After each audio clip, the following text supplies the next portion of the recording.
For more than a decade, the name Jeffrey Epstein has been synonymous with one of the darkest scandals of our time: sex trafficking, elite networks, and the abuse of power hidden behind wealth and influence. Names of politicians, billionaires, and even royalty have surfaced in connection with his crimes.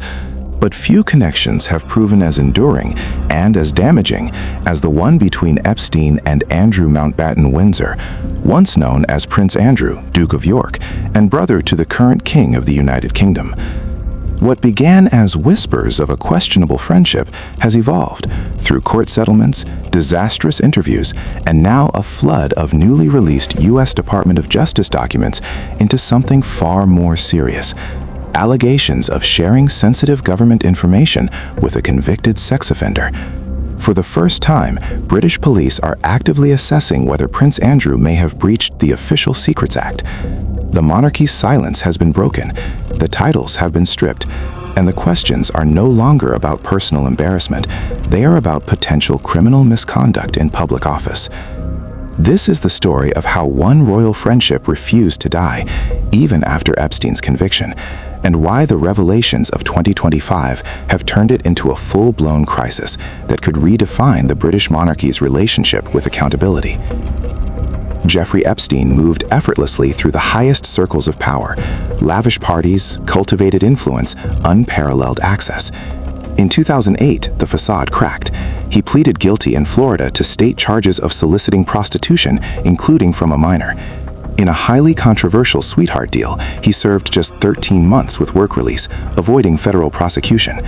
Many cut ties, not Andrew. Their association dated back to at least the 1990s, facilitated by Ghislaine Maxwell, later convicted of sex trafficking and sentenced to 20 years. Photos of the two walking in Central Park, stays at Epstein's Manhattan mansion, visits to royal properties.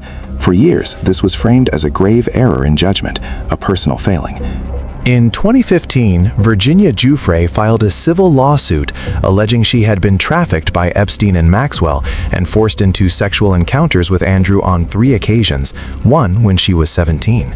Andrew categorically denied the allegations and even denied ever meeting her. A widely circulated photograph shows them together.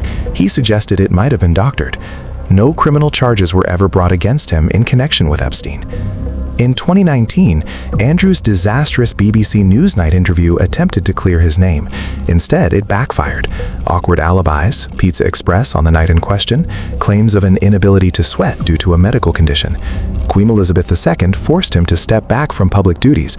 His charities and military affiliations were stripped away. Epstein was arrested in the U.S. on federal sex trafficking charges and died in custody a month later. In 2021, Giuffre renewed her civil suit in U.S. federal court. Facing a public trial, Andrew settled out of court in 2022 for an undisclosed sum paid to her charity, with no admission of liability. The story appeared to fade. Andrew retreated to Royal Lodge in Windsor, living quietly.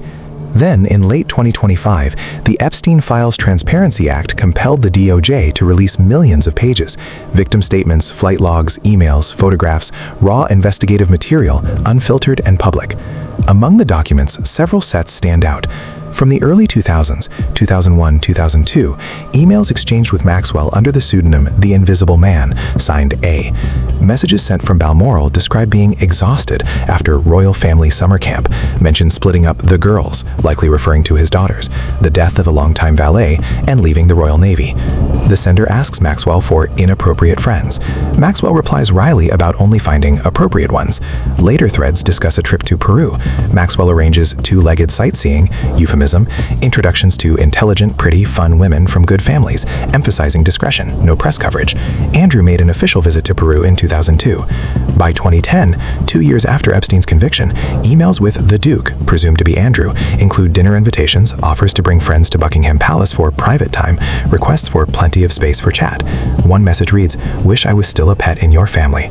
Crucially, attachments include official visit reports from Andrew's Southeast Asia trade mission, Vietnam, Singapore, Hong Kong, Shenzhen, sent to Epstein while Andrew served as the UK Special Representative for International Trade and Investment. In 2013, Epstein proposes a dinner in London with a very beautiful friend.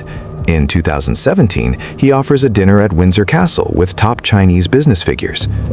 Photographs in the release show Andrew on the floor with an unidentified person. No clear context or captions, but deeply unsettling. These documents shift the narrative, no longer just a personal friendship, but potential sharing of official, sensitive government material, diplomatic reports, investment opportunities in Afghanistan with a convicted sex offender and foreign national.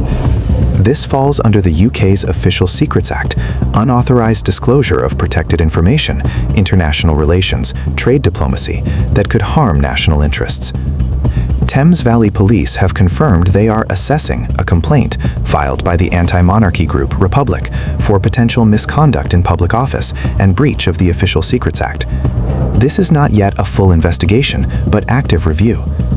A parallel case involves former UK Ambassador Peter Mandelson, also under scrutiny for similar alleged sharing of sensitive material with Epstein. Royal responses. Spokespeople for Prince William and Princess Kate stated they are deeply concerned and focused on victims. Prince Edward echoed similar sympathy. Then King Charles issued a rare public statement on behalf of the monarchy, profound concern over the continuing allegations, readiness to assist Thames Valley Police if approached. Andrew lost his remaining royal titles and style, His Royal Highness, was removed from Royal Lodge and relocated to a smaller residence on the Sandringham estate. What began as an embarrassing friendship has evolved into a potential criminal matter. Not sexual abuse, the civil case is settled, but abuse of public office through unauthorized disclosure of protected information. The silence no longer holds. The Epstein Files continue to explore the shadows of power. If you have information or concerns about a victim, report it. Contact police, victim support organizations, or anonymous helplines. Truth emerges only when silence is broken.